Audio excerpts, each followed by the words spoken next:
Management যদি ঠিক থাকে আপনার প্রজেক্টটা গ্রো করবে, রান করবে।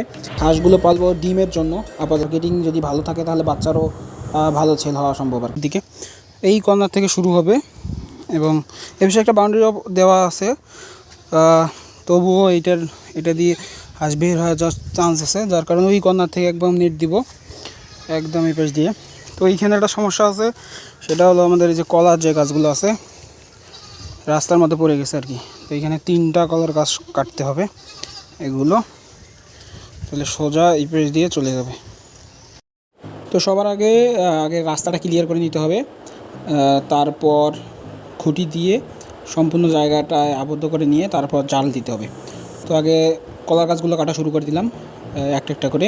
তো একটা আগে থেকেই পড়া ছিল, কলার গাছের গোড় ওটা উপড়ে গিয়েছিল, তো ওইটার মাথা কেটে নিয়েছি, নিয়ে গোড়টা উপরে অবস্থায় ওটাকে সাইড করে নিলাম। তো আর একটা বড়ো গাছ আছে, এটাও কাটতেছি এক এক করে। তো এইটা হলো মেইন গাছ, এটা রাস্তার মধ্যে আটকে ছিল, তো এটাও কেটে দিলাম। দেওয়ার পর একদম রাস্তাটা ক্লিয়ার হয়ে গেল এই পাশে। তো এখন খুঁটিগুলো দিয়ে নিব। খুঁটিগুলো দেওয়ার পর সম্পূর্ণটা জায়গাতে একবারে নেট বিছায় তারপর বাঁধা শুরু করে দেব। তো যখন একটা প্রজেক্ট শুরু করবেন তখন সেটার একটা মূল ম্যানেজমেন্ট যদি ঠিক থাকে আপনার প্রজেক্টটা গ্রো করবে, রান করবে। তো ম্যানেজমেন্ট যত সুন্দর হবে সে প্রজেক্টটার মানে বৃদ্ধি তত দ্রুত হবে আর কি। তো এইটা হলো মূল কথা আর কি, মূল ভিত্তি। ম্যানেজমেন্টটা আগে ঠিক করতে হবে যে কোনো প্রজেক্টের। তো প্রজেক্টের যদি ব্যবস্থাপনা ভালো থাকে, সুন্দর ব্যবস্থাপনা থাকে, তাহলে ওই প্রজেক্টটা থেকে একটা লাভের অংশ বের করে আনা সম্ভব। এটা আমি যেহেতু কয়েকটা প্রজেক্টের সাথে যুক্ত, সেগুলো থেকে আর কি উপলব্ধি করতে পারছি আর কি। তো যাই হোক, এখন খুঁটিগুলো গাড়া শেষ, এখন নেটটা চতুর্দিক দিকে দিয়ে দিব। আর আমি মূলত হাঁসগুলো পালবো ডিমের জন্য আপাতত, কারণ আমাদের এই অঞ্চলে মোটামুটি ভালোই ডিমের চাহিদা আছে হাঁসের, আর ভালো একটা প্রাইজেও বিক্রি হয়। তো সেই চিন্তা করে আর কি ডিমের প্রজেক্টের জন্যই আর কি মূলত হাঁসগুলো পালবো। বাচ্চারও চাহিদা ভালো, তবে বাচ্চা বিক্রির ক্ষেত্রে আগে মার্কেটিংটা ভালো করতে হবে। মার্কেটিং যদি ভালো থাকে তাহলে বাচ্চারও ভালো সেল হওয়া সম্ভব আর কি।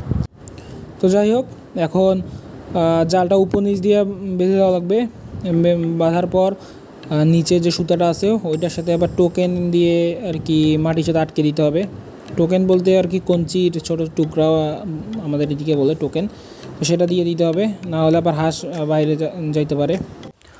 আলহামদুলিল্লাহ, হাঁসের প্রজেক্টের যে নেটের কাজ ছিল, পুকুরের চতুর্দিকে নেট দেওয়ার, সে নেটের কাজটা আলহামদুলিল্লাহ শেষ হয়ে গেছে। তো এই কর্নার থেকে শুরু করছিলাম আর কি, এই কর্নার থেকে একদম চতুর্দিকে নেট দেয়া। আমাদের বাসার সাইডটা তো নেট দেওয়া আছে আর কি, মানে হয়তো বোঝা যাচ্ছে না দূর থেকে। একদম এই পাশ থেকে শুরু করে চতুর কর্নারটাতে আর কি নেট দেওয়া আছে। আলহামদুলিল্লাহ নেটের কাজ শেষ। তো আমরা 3 পাশে 3টা পারে দরজা রাখছি, যে এই পাটটাতে যে যাওয়ার রাস্তাটাতে একটা দরজা, সামনের ওই যে আমাদের উঠানের ওই সামনটাতে 2টা দরজা আছে 2 পাশে যাওয়ার, এবং আমাদের বাসার ওই কর্নারটাতে ওই গাছের ওই পাশে একটা দরজা আছে, যেটা দিয়ে আমরা ঢোকাঢুকি করবো আর কি। আর মেইনলি এই নারকেলের গাছের নিচেই আর কি একটা ঘর হবে আর কি হাঁসের থাকার জন্য, পুকুরের উপরেই আর কি।